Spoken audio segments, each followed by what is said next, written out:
मात्र 10वीं की तिथि के लिए चिड़चिड़ करता है, क्रोध करता है, गुस्सा करता है, तो महाराज शंकर भगवान का श्रंभेश्वर महादेव का नाम लेकर 31 बेलपत्र जिस व्यक्ति को क्रोध आता है उस व्यक्ति का स्मरण कर कर आखा चावल मतलब सेगे चावल के साथ एक एक बेलपत्र 31 बेलपत्र कर कर शिव जी के शिवलिंग पर समर्पित करी जाती है। केवल 10वीं, चाहे उजाला की हो चाहे अंधेरे की। कौन से महादेव का नाम लेना है? श्रंभेश्वर महादेव, शिव जी का एक शमी का पुष्प और एक जल में मिला हुआ दूध, जल में मिला हुआ दूध और एक शमी का पुष्प। थोड़ा ध्यान देना कथा की ओर, बहुत भाव से श्रवण करिएगा। एक जल में मिला हुआ दूध और एक शमी का पुष्प, ये दोनों महामृत्युंजय के जप के लिए, महामृत्युंजय अनुष्ठान के लिए, महामृत्युंजय मंत्र के लिए बड़े प्रबलता का कार्य करते, बड़े प्रबलता। ध्यान दीजिएगा, जब आपको लगे कि आपके परिवार में अगर कोई दुखी है, किसी को बहुत कष्ट आ गया, कोई बहुत ज्यादा कर्जे में लदालूम हो गया और उसने विचार करा कि मैं तो मर जाऊं तो अच्छा है या मैं सुसाइड कर लूं तो अच्छा है, अब उनसे निवेदन रहेगा कि मरना मना नहीं पर थोड़ा प्लान लेट बनाओ मरने का। हम ये नहीं कर रहे कि तुम मत मरो, पर थोड़ा प्लान लेट करो। आज मरने का विचार करा है तो थोड़ा सा 15 दिन रुक जाओ, फिर विचार करना 15 दिन बाद, 20 दिन बाद कि मरूं कि नहीं मरूं। पर एक कार्य जरूर कर कर देखना, रुद्राक्ष की माला से महामृत्युंजय मंत्र का जाप शंकर जी के मंदिर के सम्मुख में नंदीश्वर के पास में बैठकर शिव के सम्मुख को देखते हुए, शंकर के शिवलिंग को देखते हुए, शमी के पुष्प को अपने सामने रखकर एक बार महामृत्युंजय मंत्र का 108 बार जाप कर कर शमी का पुष्प उस पात्र में से, कटोरी में से उठाकर जाप पूरा होने के बाद शंकर को समर्पित करो और शंकर को समर्पित कर कर फिर विचार करना 15 दिन, 20 दिन, 1 महीना रुकना कि तुम्हें बाबा ने जो तुमने मांगा वो तुम्हें दिया कि नहीं दिया। उसके बाद विचार करना कि जाऊं कि ना जाऊं। मरो मरो सब कोई कहे, मर के देखे कोई, मरो तो ऐसा मरो कि फिर संसार सागर में जन्म ना होई। बार बार मरोगे फिर जन्मोगे, फिर मरोगे फिर जन्मोगे, फिर मरोगे फिर जन्मोगे। ऐसा मरण और जन्म से पीछा कैसे छूट जाए, उसका क्रम धारण करना है। आ गया टेंशन, ऐसा कोई संसार में नहीं जन्मा जिसके मस्तक पर टेंशन नहीं आया, कोई चिंता नहीं आई, कोई चिंता सम्मुख में नहीं पहुंची, ऐसा कोई जन्मा ही नहीं।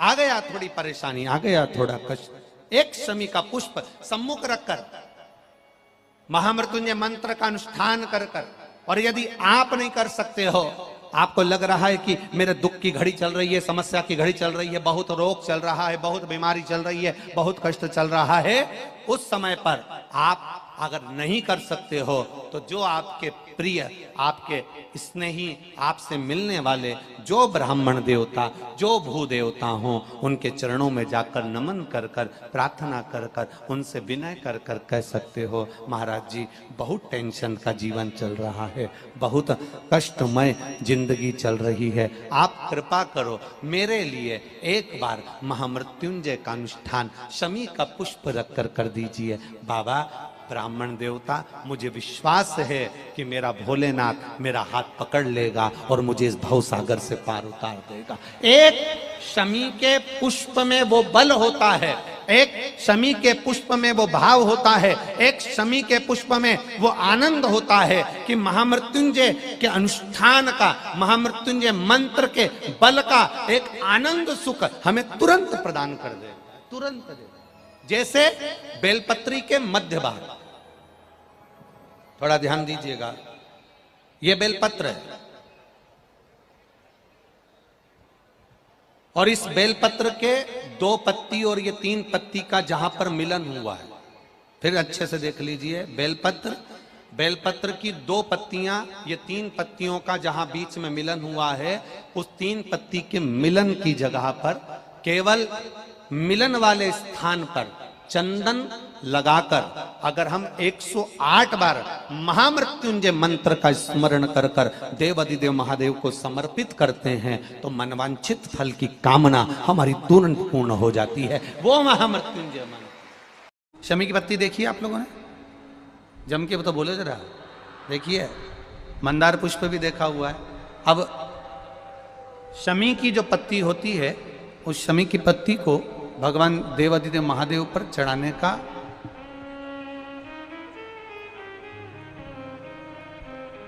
शमी की पत्ती जो होती है, उस शमी की पत्ती को चढ़ाने का एक नियम भी होता है। थोड़ा सावधानी से सुनना इस नियम को, जो आपके जीवन को सार्थक बना सकता है। शमी की पत्री को चढ़ाने का एक नियम है, बड़ा सुंदर नियम, आपके जीवन में उतारने लायक। महाराज, जब सारा श्रृंगार मेरे देवाधिदेव महादेव का हो जाए, बहुत ध्यान से सुनना, ये प्रसंग आया नहीं पहले, आज अगर कुबेरेश्वर बाबा की पावन धरा पर यह प्रसंग निकला है तो उसको ध्यान से सुनिए, भाव से सुनिए।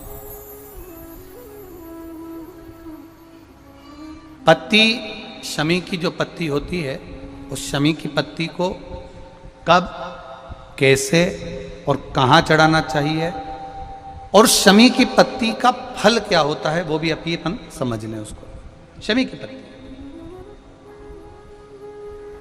संपूर्ण स्नान भगवान का हो जाए, संपूर्ण स्नान, आप समझें उसको। जैसे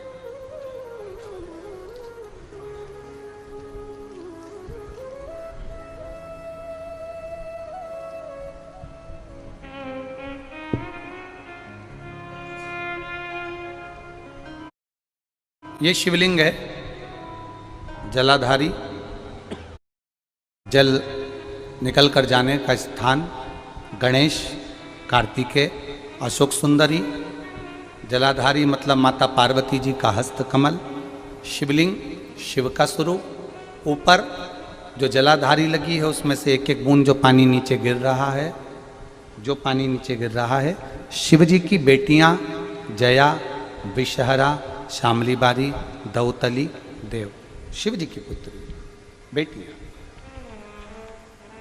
अब जब देवाधिदेव महादेव को शमी का पत्ता चढ़ाया जाता है, कब चढ़ाते हैं, जब आपने संपूर्ण जलाधारी को हाथ से साफ कर दिया हो, शिवलिंग पर जल चढ़ा दिया हो, शिवलिंग का पूरा श्रृंगार आपने कर दिया हो, संपूर्ण श्रृंगार मेरे देवाधिदेव महादेव का हो गया, संपूर्ण श्रृंगार। बाबा को चंदन का लेपन, अबीर, गुलाल, अक्षत, बेलपत्र, धतूरा, जो भी तुम्हें चढ़ाना है सब कुछ तुमने चढ़ा दिया, सारा श्रृंगार मेरे देवाधिदेव महादेव का हो गया। तब शमी की पत्ती को मां जगतजननी की जो जलाधारी है उस पर मात्र स्पर्श कराकर शिव के शिवलिंग पर आखिरी में समर्पित कर देना चाहिए, जिससे हमारी मन की जो कामना है वह मां जगतजननी देवाधिदेव महादेव से उनके कानों में श्रवण करा। जब जब तुमरुका जी ने नारद जी से कहा, जब तुम्हें शंकर का मंत्र अचानक चलते चलते जाते आते अचानक तुम्हारी जिह्वा पे शिव नाम आ जाए, अचानक तुम्हारी जिह्वा पर शंकर का नाम आ जाए, समझ लेना कोई बहुत बड़ा विघ्न सामने आया था। मेरा शंकर तुम्हारे सम्मुख में वाणी के रूप में, शब्द के रूप में, मंत्र के रूप में बाहर निकला और उस शंकर ने तुम्हारे दुख को काट दिया है, तुम्हारी तकलीफ को काट दिया। कितना सुंदर कहा है कि स्वप्न में भी, सपने में अगर शिवलिंग दिख रहा है समझना कोई तकलीफ थी उसको काटने के लिए आया। स्वप्न में आप देख रहे हो कि मैं शंकर जी के मंदिर गई और वहां से सांप निकल कर आ गया, कोई बेल खड़ा था, कोई एक सुंदर सी स्त्री निकल रही थी, कोई बच्चा खेल रहा था। मैं जब मंदिर से घर लौट रही थी, मेरे पात्र हाथ में रखा हुआ था जल का, कहीं पूजन की थाली ढूंढ रही थी। स्वप्न में जब पूजन ही और शिव ही नजर आए, सौभाग्यवती स्त्री नजर आए, जब कोई वृषभ नजर आए, मान लो शिव मंदिर के बाहर स्वप्न में भी अगर सर्प भी नजर आए, शिव मंदिर के अंतर्गत पहुंची और एक प्रकाश नजर आ रहा है। स्वप्न में ऐसा लगा कि मंदिर में गई और एकदम उजाला दिखा, समझ लेना कि तुम्हारा दुख कोई बड़ा था। मेरा शंकर स्वप्न में आकर याद कर कर तुम्हें काट कर जा। सुंदर फल कुबेर जी महाराज ने भगवान शिव जी को भेंट किया। बड़ा सुंदर फल था और वो फल कुबेर जी ने भगवान शंकर को भेंट करा। तो मां पार्वती जी ने उस फल को देखा तो फल बड़ा सुंदर, बहुत सुंदर। इतने में थोड़ी देर बाद जब मां जगत जननी अम्बा पार्वती जी के हाथ में वो फल आ गया। बड़ा सुंदर फल था जो कुबेर जी ने भगवान शिव जी को दिया था, और शिव जी के हाथ का फल मां जगत जननी जगदम्बा मां पार्वती के हाथ में आ गया। अब कुछ देर बाद भगवान श्री गणेश जी आ गए, कार्तिकेय आ गए और उन्होंने उस फल को देखा।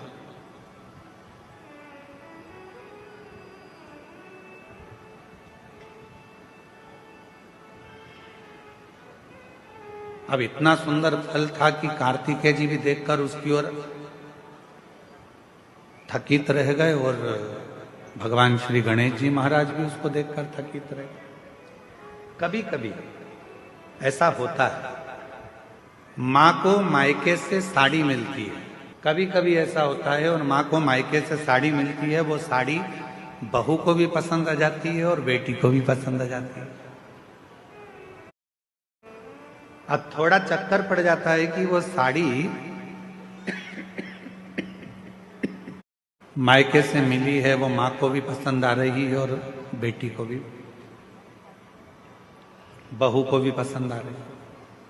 अब माँ भी सोच रही है कि साड़ी को मैं पहन लूंगी, और बहू ने विचार करा यदि मम्मी मुझे ये साड़ी दे दें तो मुझे बहुत अच्छी लग रही है, पर मांगूंगी तो अच्छा नहीं लगेगा क्योंकि मम्मी को उनके भाई ने दी, मम्मी को उनके परिवार वालों ने दी।